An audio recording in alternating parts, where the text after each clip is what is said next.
Okay, so I am super pleased to have the opportunity to interview Angela Gittens.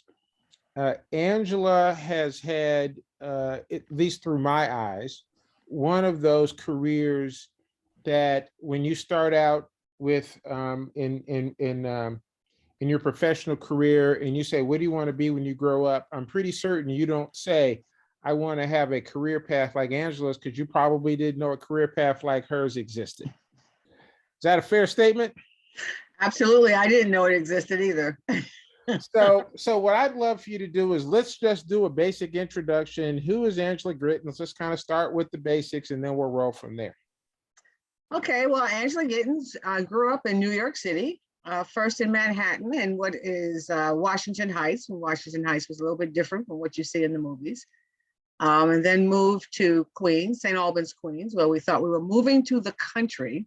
And the first few weeks, having come from Manhattan, no one could sleep because those doggone crickets were making so much noise. There were no fire engines and sirens and people cursing. Crickets.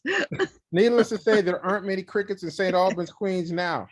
I don't think so. So when I was in high school, I read something I think still is published called Lovejoy's Guide to College. And so in it said, if you go into something that's unusual or in great demand, you have a better chance of getting a scholarship. And I needed a scholarship to be able to afford to go to college. So I was going through the list, and one of the items was criminology. So my career ambition was to be a prison warden. And I looked for schools that had criminology coursework. And that led me to Fairleigh Dickinson University in Madison, New Jersey. So I went there, majored in sociology, which was where criminology came under. And just to jump to the end, they had one criminology class, that was it. So so that went nowhere. But in my, I think senior year, I took a class in medical sociology. And I thought it was very interesting. And at that time, which was when Medicare and Medicaid had just come along, the whole healthcare field was rapidly expanding because now people had access to healthcare. And there were fellowships and grants for students to go into the healthcare field in graduate school. So I applied and went to the University of Michigan in healthcare. What was it called? I can't even remember now what it was called, but something like healthcare organization or medical care organization. Kind of on the administrative. Is this a master's program? It was actually a PhD program without a master's. So it was to go from baccalaureate straight to PhD. I don't know if they're doing it that way anymore. I heard that they had switched it now so you can get a master's, because I didn't finish. So I wound up not getting either a master's or a PhD. But anyways, so I was now in that field, in the healthcare field. Got a job at the newly constituted New York City Health and Hospitals Corporation as a junior health program analyst, and stayed there for 8 years. Wound up being the budget director for the organization. And the person who had been my boss at one point when I was at Health and Hospitals Corporation had moved to San Francisco to run the public hospital, San Francisco General Hospital.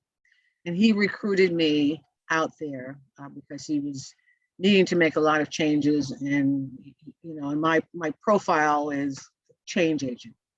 So I thought to myself, if I ever wanted to go to California, go to San Francisco, how would I do that? This is an opportunity to go someplace where I wouldn't ordinarily be able to go. And as much as I love living in New York City, I took that chance and went to San Francisco. 5 months later, my boss who had recruited me out there left to go to another hospital. Mm. But I stayed there, and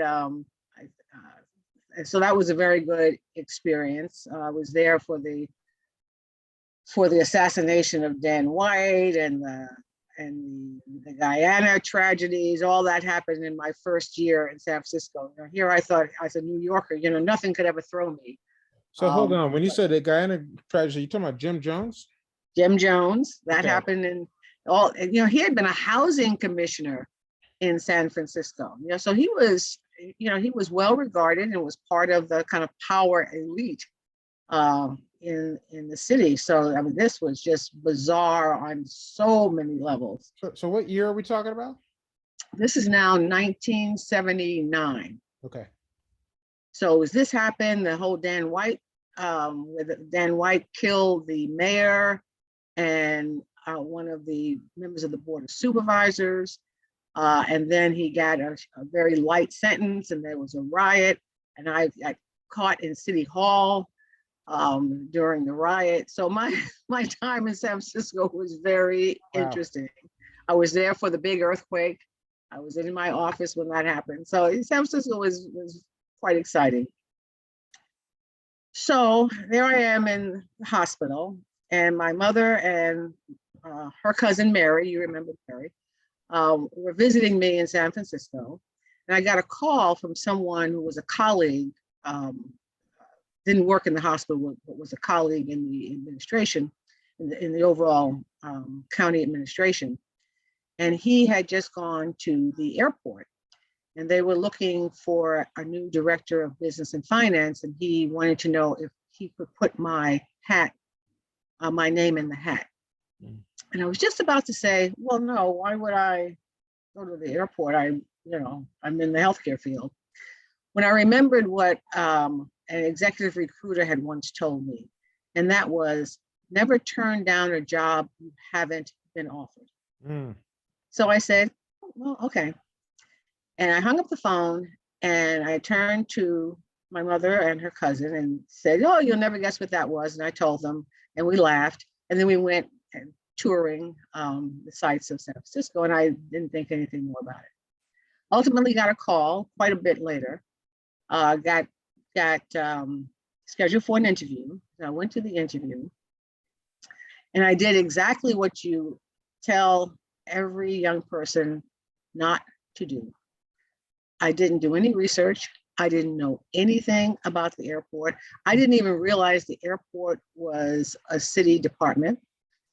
And at one point in the interview, I found it very interesting. At one point in the interview, I asked the person who was the director, well, who does X, Y, and Z at the airport? And he said, well, you would if you got this job.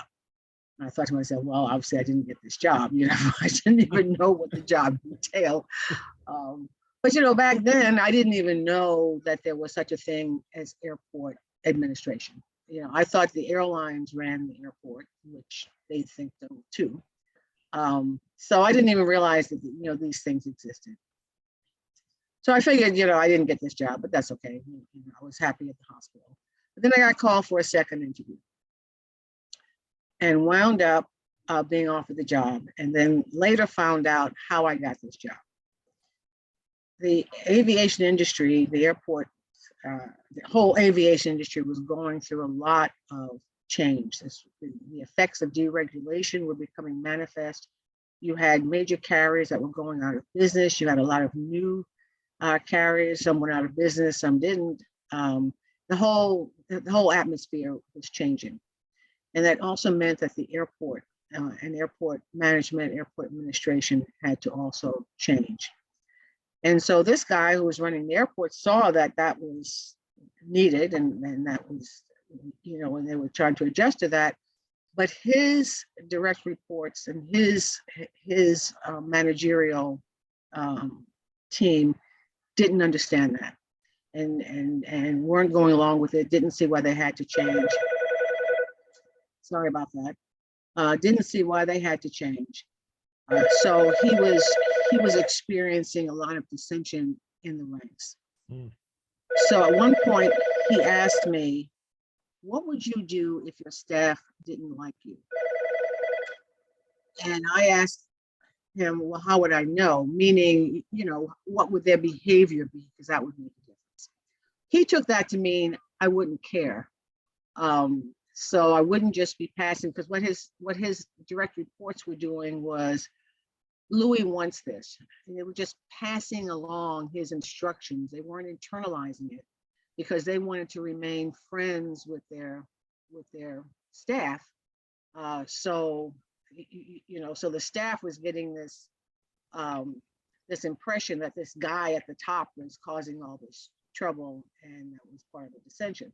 So what he saw was someone who, wasn't trying to make friends with the staff, was trying to get a job done. We kind of realized we had this misunderstanding between us much later when we were working together, and had a good laugh about it.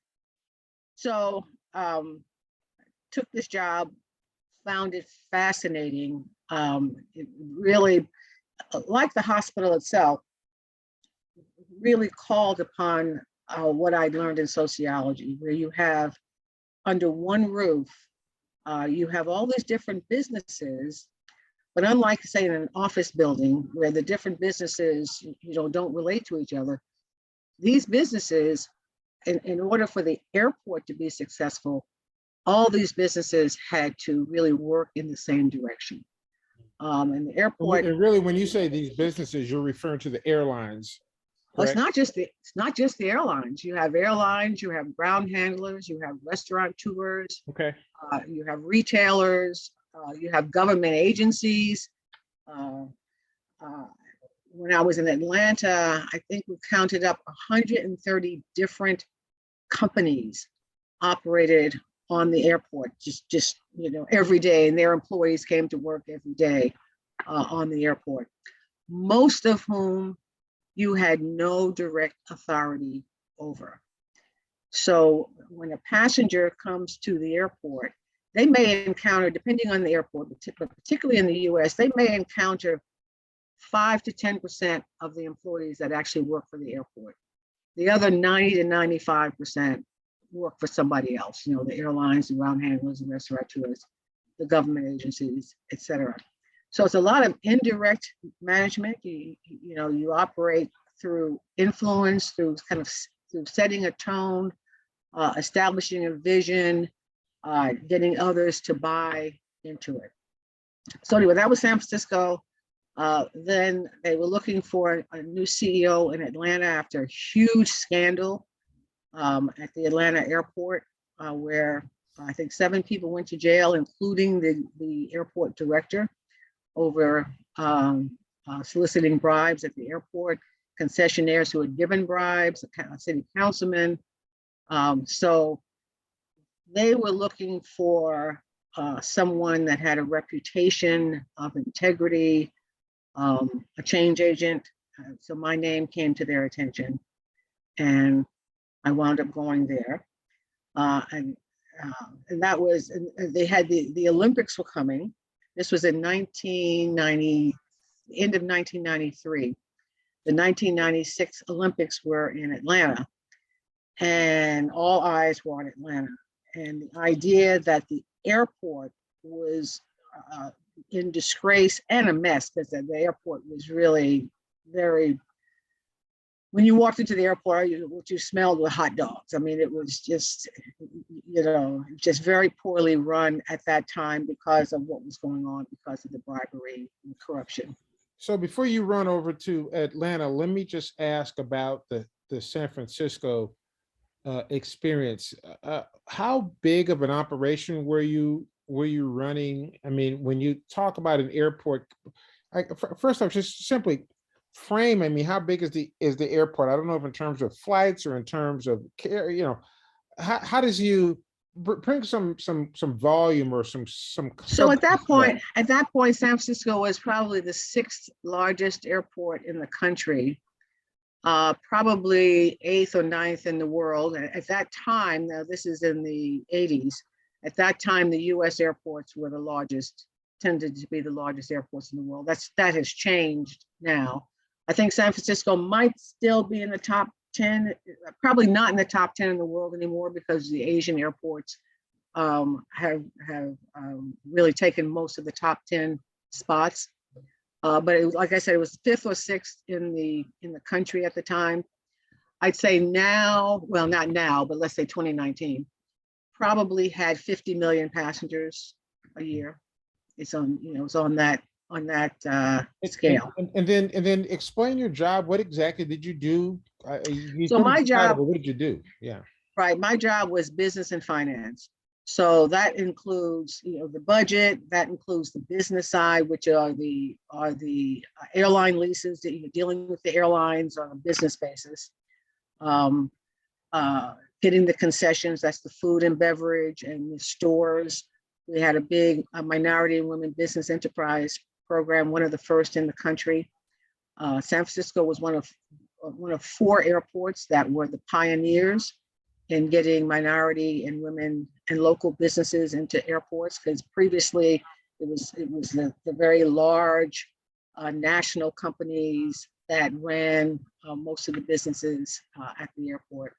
So it was San Francisco, Atlanta, Miami, and Dallas Fort Worth were the big pioneers. So that was one of the things I was really proud of, that we did that and got legitimate businesses, not fronts. These were folks that really were trying to learn had businesses and were trying to learn how to do that kind of business at the airport, because the airport is a very different environment than what we call a street side airport, because of the security regulations and the hours. There are different constraints and opportunities at an airport. Okay. So it was the business side, that is the revenue, what made the money, the folks that paid you. So that was the airlines, concessionaires, other tenants that had space, cargo, customs brokers, those kind of folks. So any tenant that paid rent was part of my. Because what we typically think when you say airport, we're thinking about the passenger side, but cargo could be as big, I suspect, in some respects, as the passenger side. Or is that a fair assessment? Yeah, and some airports cargo is bigger than the passenger side. Okay. San Francisco had a very healthy cargo side because of the trade with the Far East, being on the west coast of the country. Okay, so now you can go ahead and segue to Atlanta. Okay, so I get to Atlanta. Now you're the top dog. You are running the Atlanta airport. Now I'm the top dog. And I had always been, the behind the scenes person, the person behind and making things happen, but sort of not really being noticed. I didn't really like being out front. And I remember when I was still in the healthcare field, talking to a hospital administrator, saying I could never do that, because I could never go out and give speeches and be out front. And then I go. So let me tell you. So my cousin Jimmy happened to be in Atlanta during the process of the recruitment, and he's, what an athlete he is, and he was running one morning. And this was back when you still had newsstands, and he's running by a newsstand and he sees my picture on the front page of the paper. Huh. And I hadn't told anybody that I was in line for this job. I mean, I told my sister, and she lived in Atlanta, because I didn't think it was going to happen. I actually didn't think that they were really serious about, getting a professional, because they had never had a professional in this position before. It had always been a political appointment that my predecessor had been a member of the city council when he became the airport director. So, of course, by, within about 10 minutes, Jimmy had called his mother, who then called my mother, and And so Everybody my knew. family, everybody knew at that time. So I wound up taking the job. There's a whole story behind all that, but I wound up taking the job. And you know, in Georgia, the airport is, I mean, back then and probably still, the single most important asset that every man, woman, and child in the state of Georgia would say. You know, if you ask them, what's the most important thing we got going in this state, you know, number one would be Hartsfield, Atlanta. Now it's Hartsfield, Atlanta, Jackson International Airport. And, So and in terms of size and volume, I don't know where it is largest today. airport, well, at that point, when I got there, was the fourth largest airport in the country. Okay. It's now, well, again, I'll go back to 2019. The largest airport, the busiest airport in the world. Wow. In the world, yeah. Now, all that's going to change, you know, this COVID and as they'll probably go back to being number one, but you know, a lot has changed in the last 2 years. They also, by the way, were the top rated airport in their size category in customer satisfaction. So, you know, so it's a great airport. Well, then I'll hold off on any complaints I might have about the Atlanta airport. Because I have a few frustrations, but we don't have to cover those today. Okay. So it was the focus of attention was the point I'm trying to make. The state was talking about taking it over because there was a huge concern. You know, you have the Olympics coming, and then you have this airport, and everyone's going to be coming through, you know, Hartsfield Atlanta Airport to get to Atlanta. So huge concern about what that would mean. Atlanta, very conscious of its image. And now it was on an international stage, so it was concerned about its international image. So there was a huge amount of focus on getting things right at the airport from a whole series of ways, you know, both physically, customer service, the relationship with Delta and the airlines, all kinds of things. So to make a long story short, we did a great job. I mean, I am so proud of what we managed to do. A very small staff. You know, at that point, this has all changed, but at that point, the airport staff, the staff that actually reported to the director, it's like 240 people. There were 30,000 employees at the airport.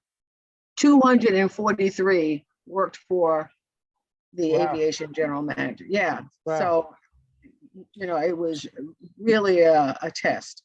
So what are sort of things in preparation for the Olympics? I mean, that has got to be one of the most stressful because of all the visibility, because of all the politics, because of all the security concerns. And obviously we had that incident that happened in Olympic Park. You know, what was it like just in preparation? And I just have this general impression that the notion of not being able to sleep well and is just like ever present, just as running an airport in general, but during that period of time. So share that experience. Well, the other element was time. That there was, you know, the Olympics, there was going to be a certain date, and one of the biggest fights, if you will, that I had with the city administration, including the mayor, was getting them to understand that there was a time constraint, that they did not control when things had to be done.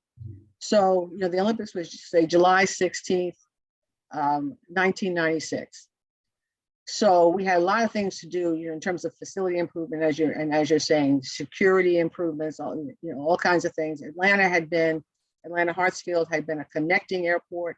This was now an origin and destination function that we had to kind of convert the facility so as to expand and improve its ability to handle passengers who were coming to Atlanta to stay in Atlanta or leaving from Atlanta. They weren't just changing planes. There was plenty of, facility and capacity for folks who were changing planes, but not for folks who were coming and going from Atlanta proper.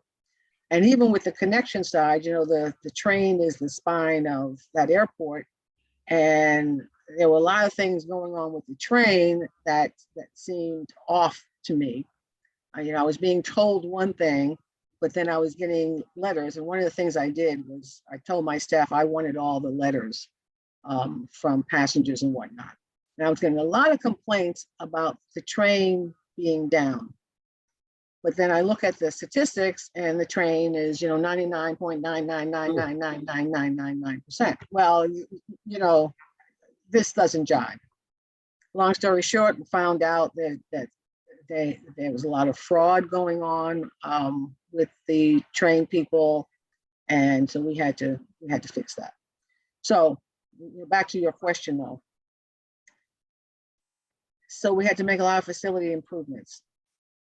Things take time, right? You bid a contract, you get started on the contract, you get started on the project, you have to get the work done. It takes a certain amount of time to get work done. So I kept counting backwards, saying if we don't start by X date, then we're not going to finish by Y date. And I said everything had to be done by May 1st, 1996. A lot of pushback on that. She's setting these deadlines, and because some people weren't prepared. They would count some people out if we set a firm deadline. So I had to fight that almost every day. There just was no understanding that time is not a commodity that you get to control. You are controlled by it. So we set up. We set up these processes so that, and we named all the projects, and so that the paperwork could be followed, and we would kill projects or threaten to kill projects if certain paperwork wasn't done by a certain amount of time. So it created a lot of dissension because an airport that's a city department has to go through all these different steps to get something done. It's not like a private business, you're just a department. So if you want to buy something, you have to go through 3 or 4 different departments, to get it bought. And just getting things approved, I imagine, with city council approval, because you had a lot of big ticket items. So a lot of politics, I imagine, in the middle of this conversation. Actually, the city council process, though, and yes, and you're right about that. The city council process, at least, is a public process. And so they have to be accountable. And again, there are a lot of eyes on this. So they had to be accountable for what they did and didn't do. The issues, some of the issues were with the bureaucracy, because that goes on behind closed doors, and that paperwork could sit in a department for quite some time. And so we got to the point where, I would tell my staff, don't leave if there's a piece of, and we call the process HIP 96. Don't leave if there's a piece of HIP 96 paper on someone's desk. Don't let them out of the room. Don't let them go home. It was that kind of thing. Because, and I'm sure this happens in all bureaucracies or any large companies, often very difficult for the folks who are the process people to understand what a piece of paper, or now it's electronic, but to understand what their piece of the process means to the bigger picture. Right. And that's what we were trying to do. And it was all new to them, especially the time crunch issue. So you get yourself to the Olympics, you successfully get through that politics. Was it at the end of the day kind of an anticlimactic event in terms of the airport? No, because even before the Olympics happened, we were looking at building a 4th runway. The 4th runway came out of a master planning process. I jumped kind of to the end of that, but so we actually started a master planning process even while we were working on the Olympics. So as soon as the Olympics were over, then we kind of went public on that, convening various groups, including community groups, to develop the vision for what was the Atlanta airport to become in the next 20 to 25 years. And part of the results of that was developing a fifth runway. The airport had 4 runways. And so now it was clear, actually, what came out of the master plan was that we needed 6. We ultimately would need 6 runways. We started with a 5th one. Okay. And then that was a whole issue unto itself. So Olympics, what was that like? Was it kind of all buttoned up or whole lots of challenges? The Olympics, I mean, our side went very smoothly. We had done certain things. We had developed, we took a former maintenance facility and converted it into a kind of a reception hall, so that the athletes and the coaches and the officials could go there before they went downtown to do all the credentialing and that kind of thing. And then so immigration and customs could set up there. So that was a very smooth process. And on the inbound, they didn't, to some extent, they didn't have to go, some of them didn't have to go through the airport at all. But I remember at one point, and this was the first Olympics where the former Soviet Union countries competed under their own flags. Okay, so Ukraine was Ukraine, not a part of the Soviet Ukraine Union. was Ukraine. Okay. But the thing that I remember, because I happened to be down at baggage claim when this particular team came in, it was the Kazakhstan basketball team. And these guys are huge, they have huge shoulders, and you have Kazakhstan. I was thinking, what about the ping pong team? How do they fit their name on their jacket? So it was like, I think it was 193 countries, which was the most that had ever competed in the Olympics at that time. So it was thrilling, and it went very smoothly. And one of the things that happened was, with all the attention, before, with the corruption and people going to jail, there were investigative reporters assigned to the airport. Well, the same investigative reporter got assigned to the airport during the Olympics. One of the things we had done in part of the customer service was to communicate to all employees, whether they work for the airport or work for anyone else, what was going on. And so when the investigative reporter would come out to the airport and would talk to, the janitor, a janitor, or, one of the folks that handles the bags, what was going on, they got an answer. So, oh, well, we're doing this and this, and this is going on. And so the whole attitude towards the airport changed. And they were getting all these glowing reports about the airport from the same news outlets that had been slamming the airport several years before. Now, to me, running the largest, I don't know, was it the largest airport? It became the largest. While you were running. While we're there. It feels to me like when you have reached that job, it feels kind of like a pinnacle, like, how can it get any, better than this if I'm running the biggest airport in the world? Did it feel that way to you or differently? Well, I mean, that was quite an accomplishment, and we felt very good about it. But then you have to, you still have to keep going. As I said, we started the master plan because you can't just sit there because things are going to keep changing. Well, maybe I'm asking a different question. I think the question I'm asking is about Atlanta. Yes, you were going to build an additional runway. You're going to build 2 runways, but did the notion that you would leave that airport, was that something you were thinking there should be more after this career, or you're like, hey, I could run this for an indefinite period of time? I think that's a good question.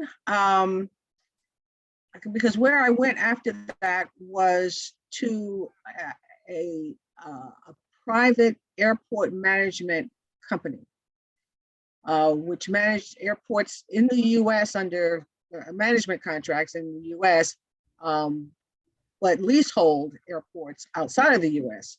So that was a different experience. Okay. Yeah, so that to me was very interesting, was to see this, to see different ways you could approach airport management. And this, I worked for a private company, including a bank. Bank was one of the owners of the company, and then we wound up getting bought by another company. So those are completely different perspectives on airport management. You no longer had that city governmental bureaucracy, city governmental mentality. You had a different kind of mentality, but you still had the same objectives for the airport, but you now had to deal with it in a different way to reach those objectives.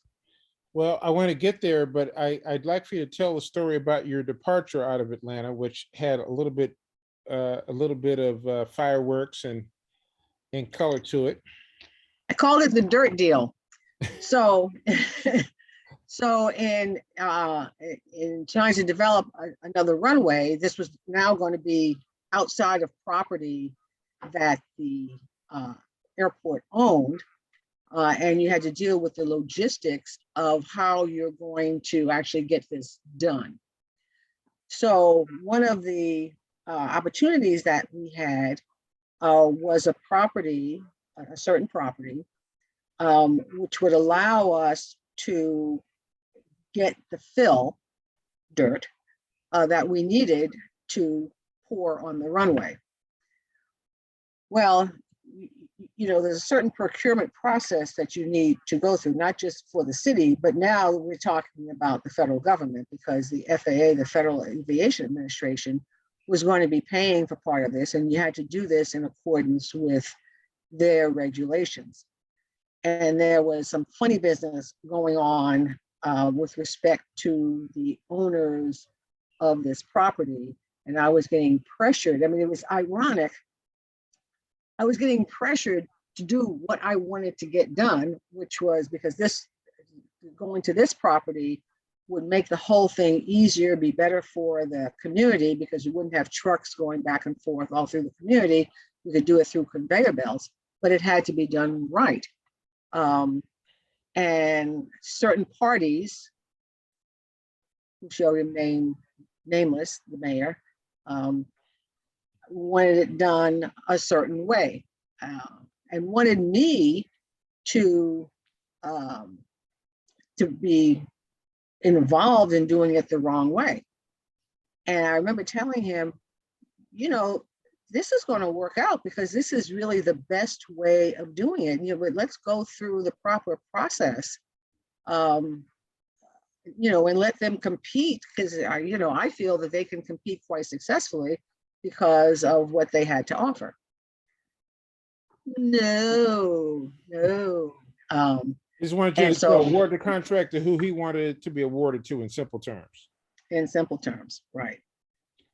And so, and at the amount he wanted it awarded to. Wow. So that they didn't have to compete. Like I said, this was my, what this was my preference, but they needed to compete for it. They needed to give us a good deal. Right. And so, and not violate federal law. Yeah, that's a small detail. That's a small detail. Right. And so, given the fact that you wouldn't play ball with him, he fired you. He didn't actually fire me. My contract was up, and he just didn't give me another contract. Yeah, so it was. Well, the firestorm didn't seem to tell the story. At least that's not the way I remember it, because it seems like the state legislature was pissed off, and oh yeah, the legislature threatened to take the airport from the city of Atlanta. Yep. All because he didn't renew Angela's contract.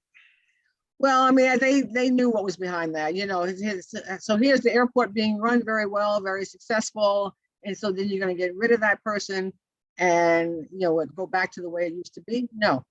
So what I was proud about, though, was there was enough dust up. They did hire another professional. Mm-hmm. So they hired the person from who was running Newark Airport. So they didn't go all the way back. And, you know, and even though my successor, you know, was under a lot of pressure for a lot of things, but, you know, the airport continued to do well, to look good. You know, they continued to make improvements. So they did not backslide. So I was very happy to see that. And they've had professional management all the way through. So you are out needing a job, perhaps. Well, I was still there when I got called. You know, Okay. I got a call from this company. Yeah. Okay. And one of the things I tell young people is develop a reputation for something good, you know, develop a positive reputation.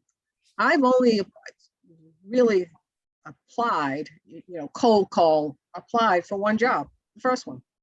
All the rest of them were, you know, me getting asked to apply, or me getting recruited, or me getting headhunted because of reputation.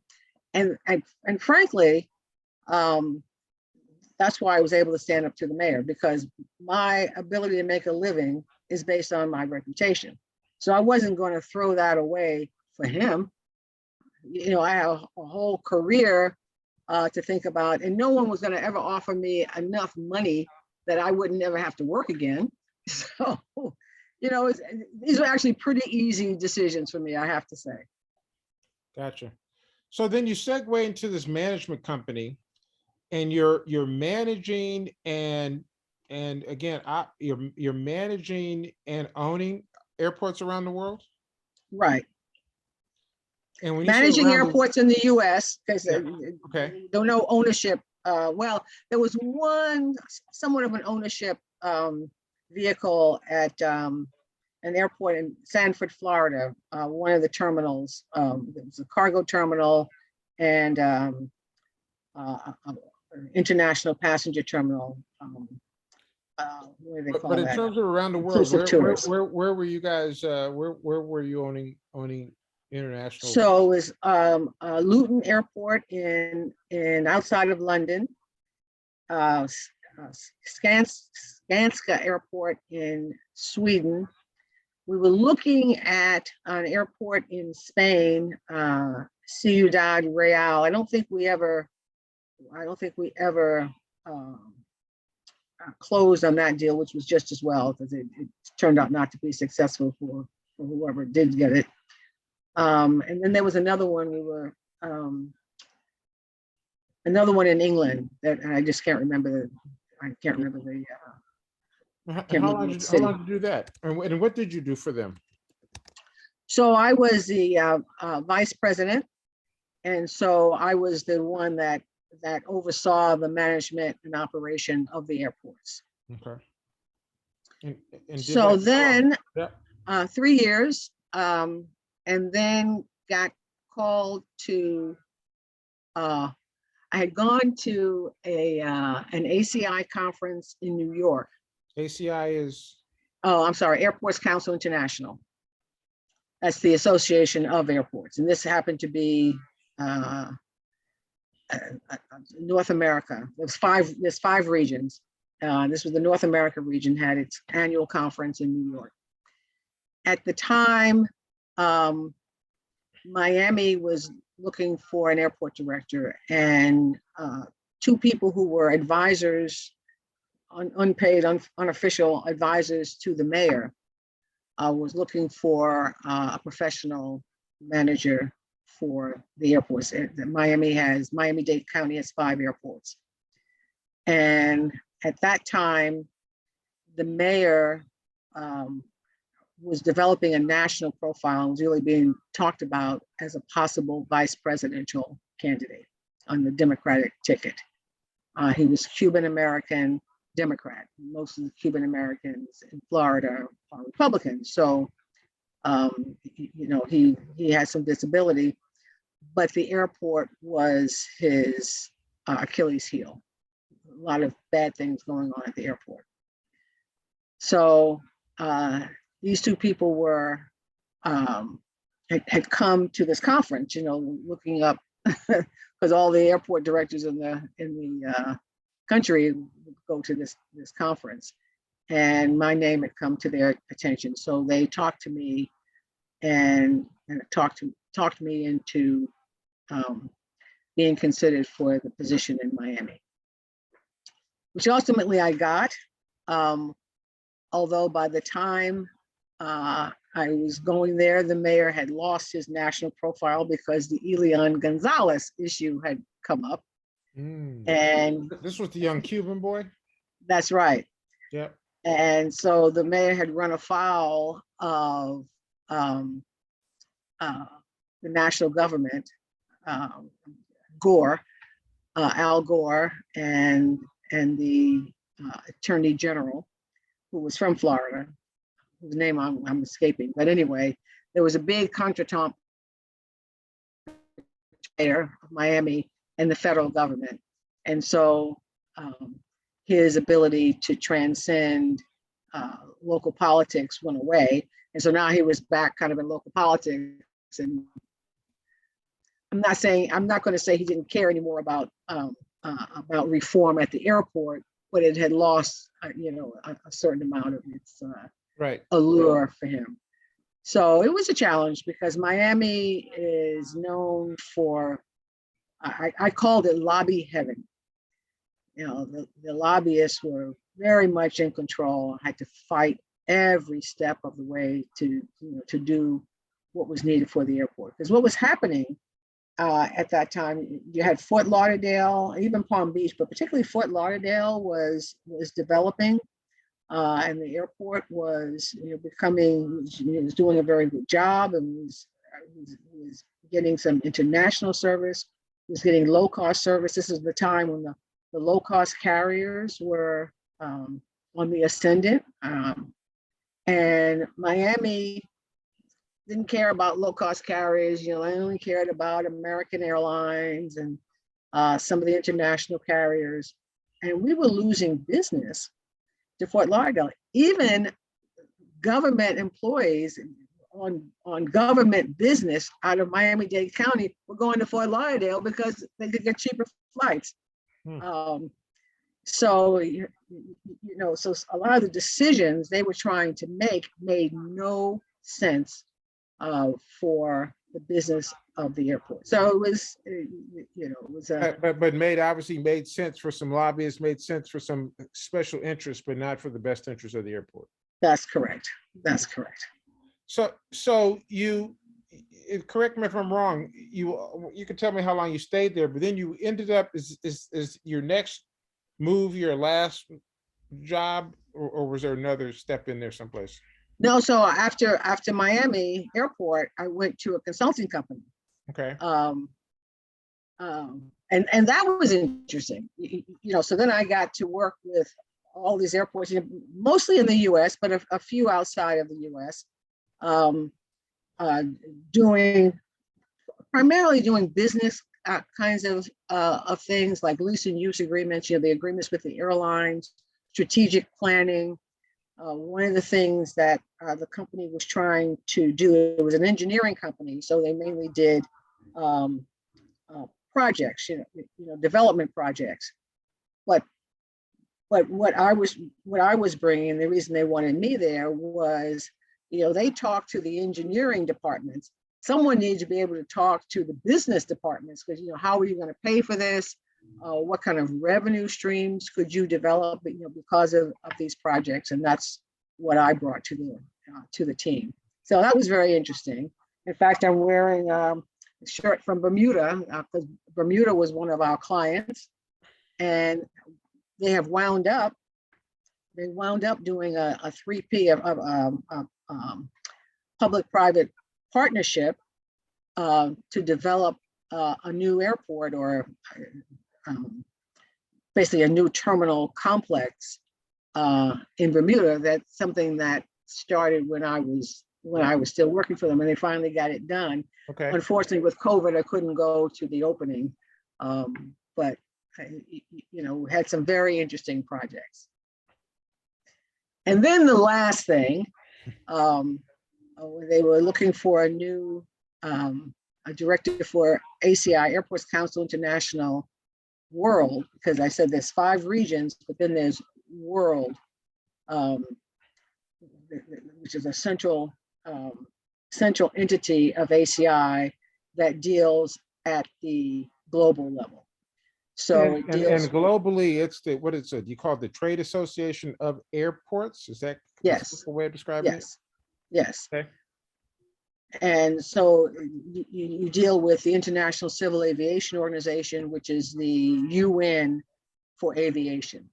It's a specialized entity of the United Nations.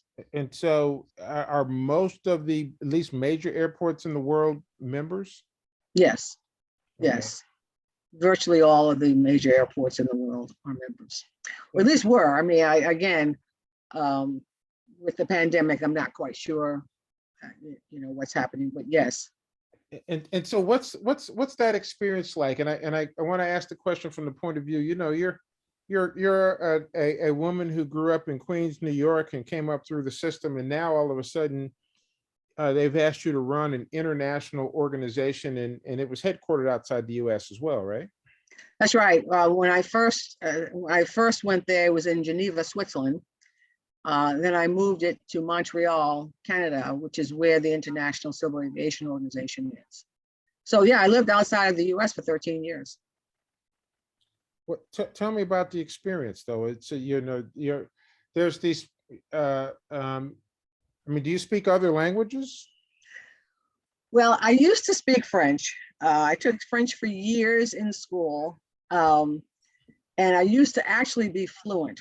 But you go through years and years without using it, and then you get a little older, and your facility kind of drops a little. And it's particularly for an English speaker, because so many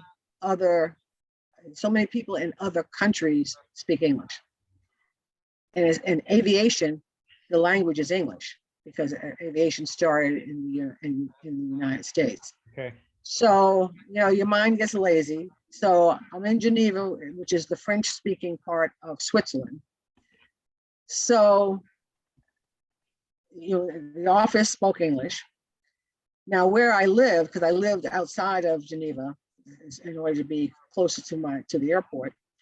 So when I would go, if I was there on weekends, I'd go to the market.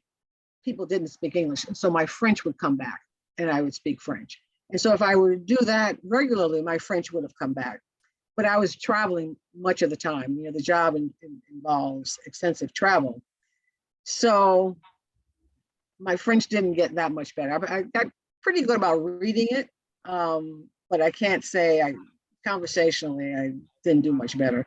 Then I moved to Montreal, which again is French speaking, but a lot of people are bilingual and speak English. So you're not forced to speak French most of the time. Not to mention that the French in Montreal is very different from the French in France. When the French in France watch a movie that's in Canadian French, they have subtitles. Wow. So just from a kind of lessons learned, advice, perspective on your career. Well, interestingly enough, so when I'm in college, I was a sociology major, English minor. And as you start thinking about, how you're going to make a living, I'm thinking, oh my gosh, these are the 2 most useless disciplines, right? I mean, what am I going to do with this stuff? Turns out those are the 2 disciplines I have most used in my whole career. The appreciation, understanding of where people are coming from as members of a group, whether it's a cultural group, a national group, an occupational group. You're an airline, you're from Ghana, or you're in Vietnam. It affects how you see certain things and how you need to be related to. That's sociology. English, communication. The ability to communicate is vital. As I said, working for an airport, you have to use influence, persuasion, articulating a vision that everyone can get their arms around. Working at the global level, what is common to us? What can we all relate to? You have to be able to articulate that and then focus your attention on that, and listen to how you adapt the needs of these different entities, of these different cultures, of these different countries, and how they're organized, how their aviation is organized. Very different. It can be very different from country to country, from region to region. So communication and sociology wound up being the very tools that I needed in basically my whole career. So I guess the lessons learned is you never know. You just never know. And as things change, I think those are two tools that will never change. The what you communicate and and what the cultural issues are will change, but your ability and understanding that you have to understand it doesn't change. What you need to communicate is going to change, but the need to communicate is not going to change. The format may change, but your ability to articulate doesn't change. So I would say that there's certain things, and it doesn't have to be that's mine, right? But it could be STEM. Whatever you're doing, keep your mind open because things are going to change. So, you're in high school or college now. By the time you get out, it's going to be different. So you got to think about, what are the basics, and master the basics, and then be open to to change, based on what actually is going on and what will go on, because that change keeps changing, and that's the constant. They say the only constant is change. Boy, that is true. That is true. I want to talk for a minute about the future, but as we come to a close. I recently saw it's a public company that is basically called an air taxis. It's got 4 propellers, looks like a drone, except it's big enough for people to sit in. What do you see as the future of aviation? If you were to put your crystal ball, you tell me how many years out. I mean, how radically does it change, or does it really not change that much in your mind?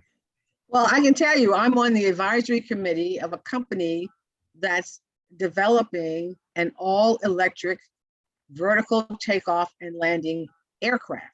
So this is not, a helicopter drone looking thing. It's an aircraft. It goes up like a helicopter, but then it flies like an aircraft. And it would be used for, not just going from city to city, but also interurban. So within a city, so maybe you come into the airport and you're going to the convention center, or you're going to, some business center, and that and at an affordable price. So we're not talking about Jeff Bezos getting on a spacecraft. We're talking about just regular people, or probably a business market, doing this. And you wouldn't necessarily go to what's now considered the airport terminal. You might go to the garage, the top floor of the garage, or a cargo building or something. So I think you will see some of those changes, particularly in some busy road corridors. I know everyone's talking about trains and that kind of thing, but the problem with a fixed guideway is you have to be right. Mm. And if things change, well, then, you spend all that money. With an aircraft, you don't have to be right. You just, instead of going this way, you go that way. So I think if and there's several companies doing that kind of thing. So to the extent that the pricing can come down to some reasonable levels, you could have a true commercial venture for those short hops, and particularly with concerns over climate change and trying to reduce fossil fuel consumption, to go to electric vehicles, I think is kind of the coming way. Awesome. And so everything won't be at an airport, or the whole the definition of airport may wind up changing. Any final thoughts? Well, just that there's a lot of opportunity in this field, and I would just, hope that folks like you can reach out to the teachers and the guidance counselors to kind of show their students that there are pathways and good career paths in the aviation industry. Where it's not just airline pilots. Not just airline pilots. Right. Angela Gittens, I appreciate you having invested an hour to have this conversation, and thanks so much. Thank you. Enjoy your weekend.